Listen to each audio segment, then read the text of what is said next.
¿Qué tal? Bienvenido a La Aventura, podcast de libros y lectura.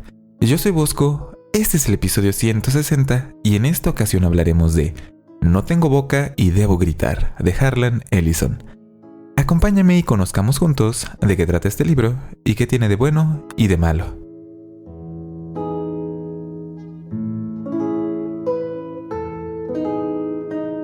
Al momento de grabar este episodio estamos en la última semana de octubre, así que el ambiente es apropiado para hablar de un libro de horror. Ya sabes, por las celebraciones de Día de Muertos y de Halloween. En esta ocasión platicaremos sobre una historia con estilo muy particular de horror, de esas que tienden a quedarse contigo por un largo tiempo después de leerlas. Esta es No tengo boca y debo gritar del escritor norteamericano Harlan Ellison, que fue publicado originalmente como un cuento en 1967. Al año siguiente, en 1968, ganó un premio Hugo, que es uno de los premios más prestigiosos a obras de ciencia ficción, y posteriormente fue publicado como parte de una colección de cuentos de este autor. Este cuento es probablemente el mejor conocido de este autor norteamericano, lo cual es más bien sobresaliente porque este autor, actualmente de más de 80 años de edad, ha tenido una carrera muy prolífica. Ha escrito de todo. En serio, de todo. Desde crítica literaria hasta guiones para televisión, pasando por cómics, novelas y ensayos.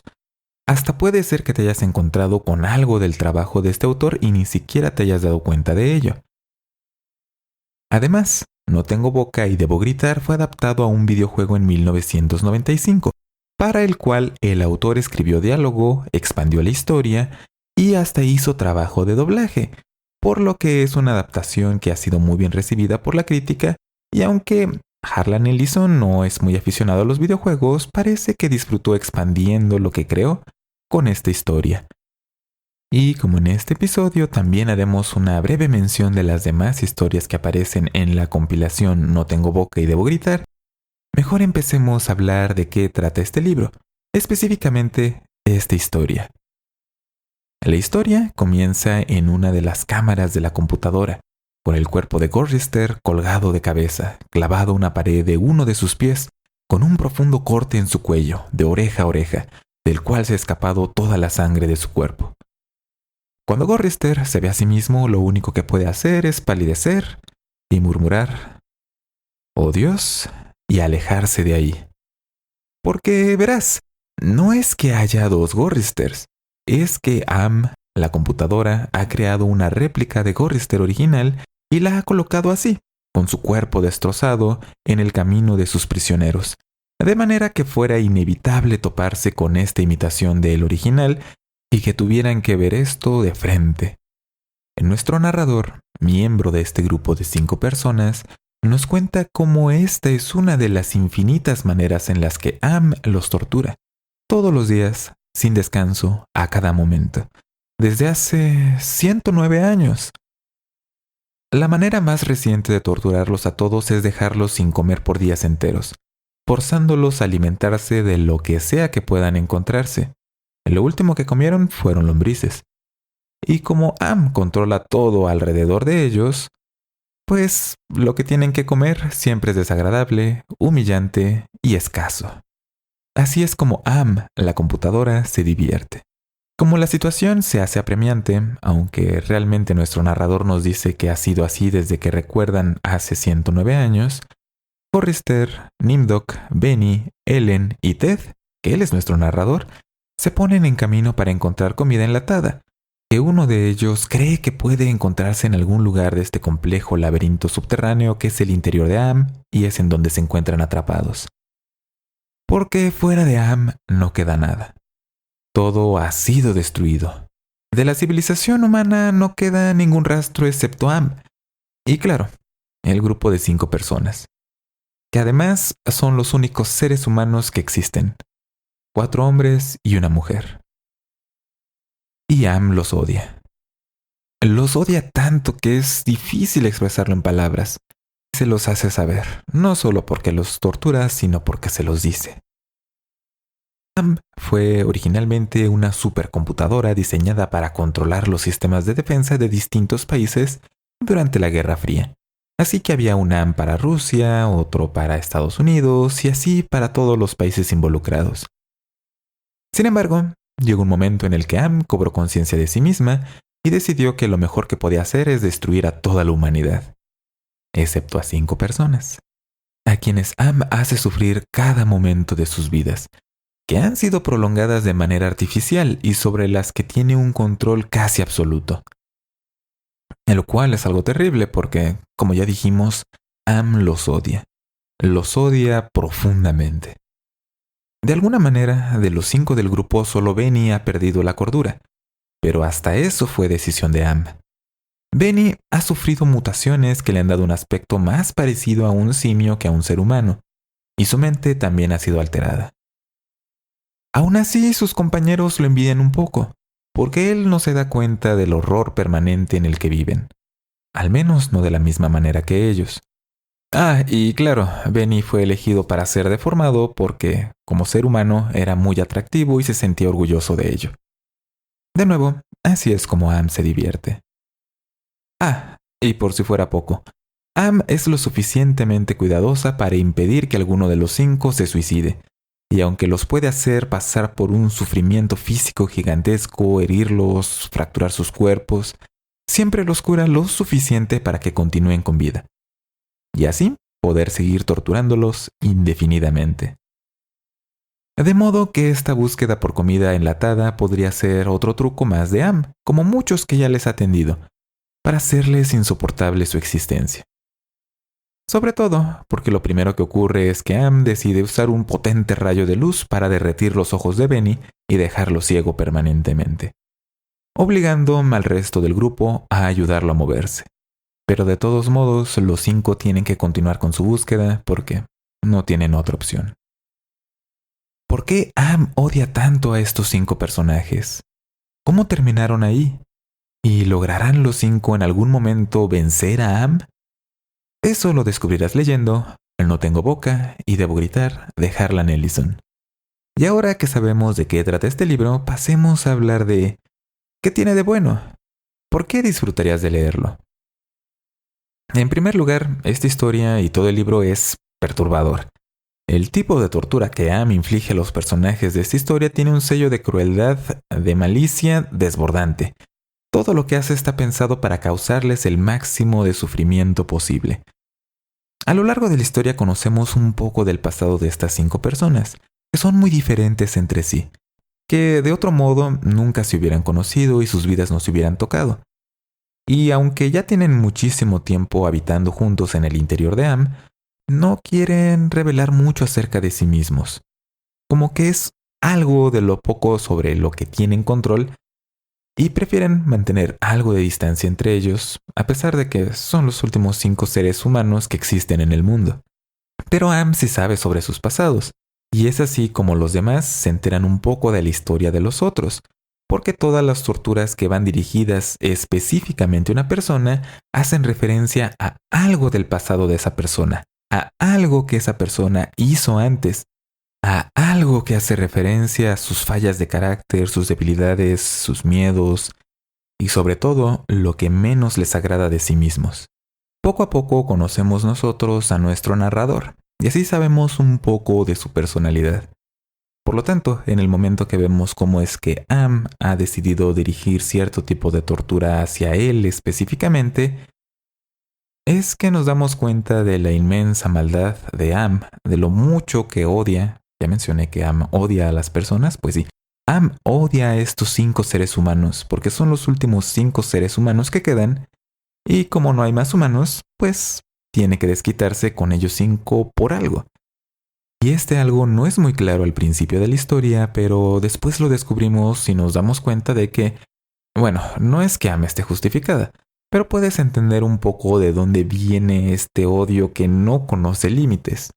Y se vuelve escalofriante la idea de que en algún momento una máquina de verdad podría desarrollar conciencia propia y decidir que esto es lo que quiere hacer con los seres humanos, torturarlos para toda la eternidad. Y después también te pones a pensar que esto lo escribió una persona. Y así es como caes también en cuenta de por qué Harlan Ellison tiene una reputación de ser un escritor capaz de conjurar imágenes poderosas muy impactantes para los lectores con su prosa, con su forma de escribir. El tipo de horror que te muestra es difícil que lo olvides, y es aún más difícil que seas indiferente a él. Todo lo que pasa aquí es horrible porque confronta a las personas con lo peor de sí mismos, pero magnificado, visto a través de una lupa. Y estos rasgos en estos 5 personajes hacen referencia a ciertos defectos que muchas personas tienen o tenemos. Por lo tanto, hasta puedes llegar a identificarte con alguno de ellos, al menos un poco, y eso hace más temible la situación y hace que te involucres más con la historia. Y por supuesto, es muestra del talento del autor de encontrar qué es lo que más miedo nos puede dar a los seres humanos. Además, el estilo de escribir del autor, la manera en la que nos cuenta las cosas, contribuye a esto en gran medida. Acrecenta la sensación de desesperanza, de desesperación, de estar completamente vencido que tienen los personajes. Y también tiene un ritmo que acentúa justo en el momento preciso aquello que el autor quiere que notes, de modo que tenga el mayor impacto para ti como lector o lectora. Esta introducción al libro en la que los personajes se encuentran con el cadáver de uno de ellos colgado y con su cuerpo mutilado, es presentado de una manera muy efectiva y establece el tono que tendrá toda la historia en una sola escena. Y por si esto no fuera suficiente, Harlan Ellison además usa algunos elementos simbólicos a lo largo de la narración, que no son indispensables para entender la historia, pero es agradable si las reconoces. Además de este cuento, en esta colección te encontrarás historias sobre un circo interplanetario y su más nueva atracción, que es una persona que se puede teletransportar, lo cual tiene reglas muy específicas y aunque es toda una atracción, usar su habilidad puede tener consecuencias negativas para mucha gente.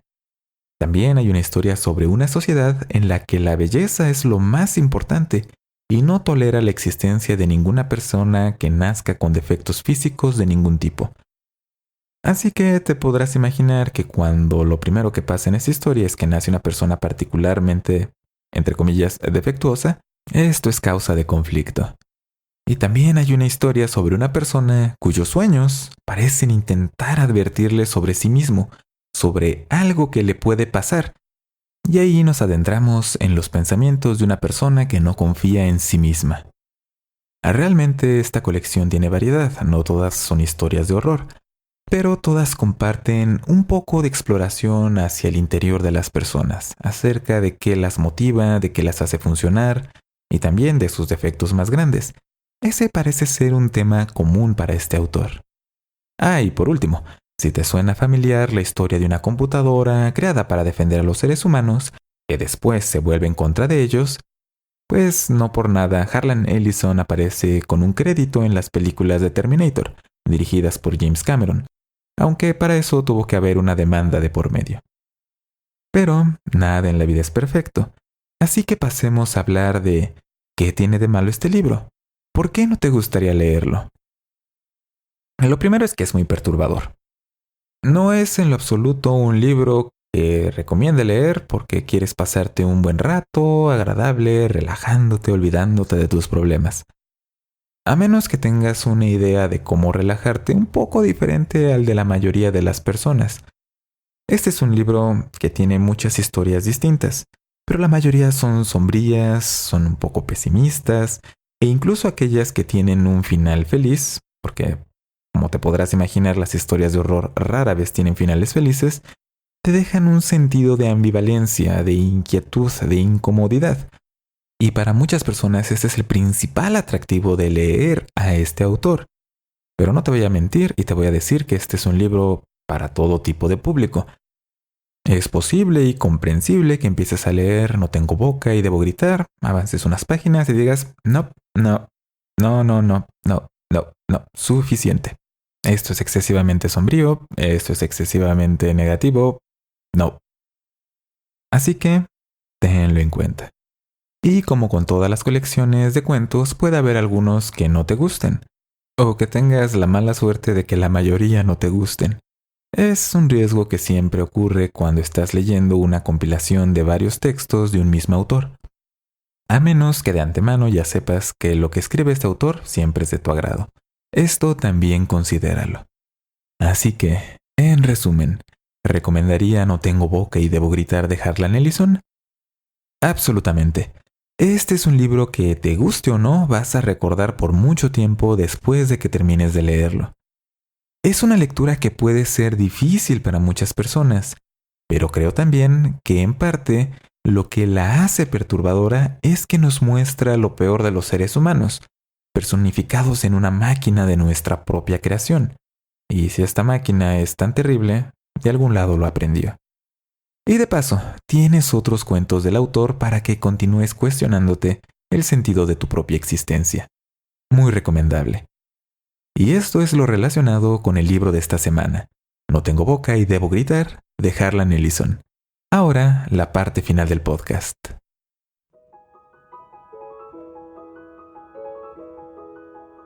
Como es usual, este podcast es traído a ti gracias a los benefactores de A la Aventura. Cada mes, los patrones ayudan a que este podcast continúe. Son personas como Janet Martínez, que es nuestra benefactora más reciente, que hacen posible A la Aventura. Mil gracias a todos y a todas ellas. Si quieres saber cómo ayudar a la aventura, visita patreon.com/A la Aventura o encuentra este enlace en alaaventura.net. Ahí también hay un enlace para que puedas comprar los libros de los que hemos hablado en este podcast y con eso también ayudas a que continuemos realizándolo. Y vaya que hablar de este libro me recordó leerlo por primera vez. No tengo boca y debo gritar es uno de esos libros que se me van a quedar grabados en la memoria para siempre. Y cada vez que lo recuerde me van a dar escalofríos y voy a necesitar un momento para pensar, para descansar, para tratar de llevar a mi mente pensamientos agradables y olvidarme del odio de Am hacia las personas. Es ese tipo de libros, así que es muy apropiado para la Noche de Muertos y para el Halloween. Y no estaría mal que me contaras cuáles son tus libros favoritos de terror, de horror o de suspenso. Esto lo puedes hacer a través de Twitter, de Facebook, de correo electrónico, y todos los enlaces a estas redes sociales y estos medios de comunicación está en alaaventura.net. El enlace está también en la descripción de este episodio. Ahí, por supuesto, están también los enlaces para que te suscribas a este podcast y lo recibas automáticamente en tu computadora, teléfono, tablet o cualquier otro dispositivo. Están también los enlaces a los podcasts amigos de A la Aventura y puedes buscar los episodios pasados de este podcast por si te da curiosidad saber si ya hemos hablado de tu libro favorito. Todo está en alaaventura.net. Y esto es todo. Que tengas un excelente día. No dejes que nadie te convenza de que no eres especial, porque sí lo eres, a tu manera. Y recuerda, tienes una oportunidad para comprarte tu propio cielo, con todos los propósitos y la ética de tu vida. Esto es la razón por la que las personas consideran que el cielo es un lugar tan agradable, porque son sueños muy especiales en los cuales tú existes. Lo único que tienes que hacer es alcanzarlos. Hasta la próxima.